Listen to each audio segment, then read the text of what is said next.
the centurion's house, or shouldn't I? And then a tablecloth comes down and it says eat, and Peter says, I've never done any such thing. You know, that's not an historical episode. Tablecloths don't come down from heaven, except in the imagination of, you know, simple-minded sort of innocent, not bad people, who are innocent of the stratagems of Hollywood script writing. And so what the narrators want to show that Peter originally maybe have been one of the Essenes, a proper Essene, and then later he learns that he should be a Paulinist. That's what the narrators are telling us, and so on. But anyway, I got to go on here. I would love to juggle these things, but Peter is portrayed badly. That's all I can tell you. I can give you about 10 scenes that Peter is portrayed badly. Why is it in the interest of the narrators to portray Peter as badly? Because they know that Peter was a swing figure and was between James and Paul, and that Paul is their man, and James is not even, James is just written out. You know, he's not even in here. They can't write Peter out for some reason, probably because he's known abroad to the communities overseas. But James they don't have to put in because nobody overseas knows him. So these are written for overseas communities, so they're in good shape here. In any case, that's the way I would see it. You choose the other way. As you feel if you can justify the way it is here, that is fine. Anyway, Peter is warming himself. And again, Peter denies that he's both a Galilean or that he's with the disciples. That's a terrible thing. That's a terrible thing. That's a terrible picture of Peter. I deny it. I deny it. I don't think it's historical. Maybe a thing like this was going on. I have no idea. But to me, that's just a way of portraying, in a human way, a negative view of Peter. It's not my Peter. Your Peter? That's fair enough. I think I'm a better supporter of Peter than a lot of people because I don't like him being treated in this way. And in the Pseudo-Clementines, we never get a negative Peter. We always get a positive Peter. Peter is doing always things, really lovely things, gentle things, good things, vegetarian, praying at dawn, bathing every day. They don't have this kind of material in the Pseudo-Clementines. How come? Because they're not anti-Peter, that's why.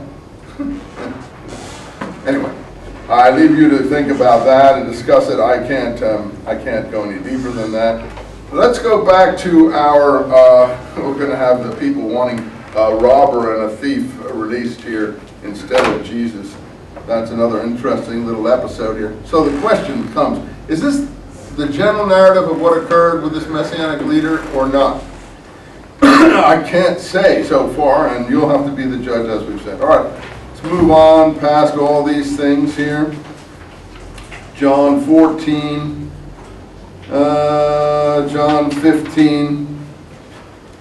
And we've done the cursing about they shall put you out of synagogues and things like that.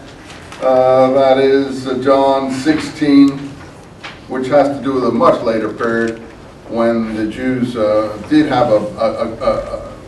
recite a curse in their synagogues on the minim, the sects, S-E-C-T-S, not X as my friend wants to rib me with. And by the way, Jesus in John 16:7 is called the Comforter. And he is to come who will convict the world in respect of sin and righteousness and judgment. I think there's a comforter or a figure of that kind mentioned in Isaiah. Okay, the garden, like you wanted me to get to. Here we are on Matthew 26. So Matthew 26:36. So they're all up on the Mount of Olives where they seem to have hung out. Now, did they hang out on the Mount of Olives?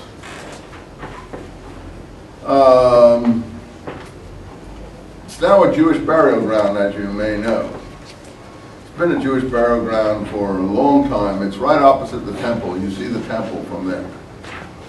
I found my great-grandfather's grave on the Mount of Olives after the Six-Day War, and I didn't even know that I had a great-grandfather. And some people told me that I had a relative up there, so I went and found it. And the Arabs had thrown down the stones there, and my wife and I fixed it up, and It's really incredible, sort of looking at the Temple Mount from across the valley.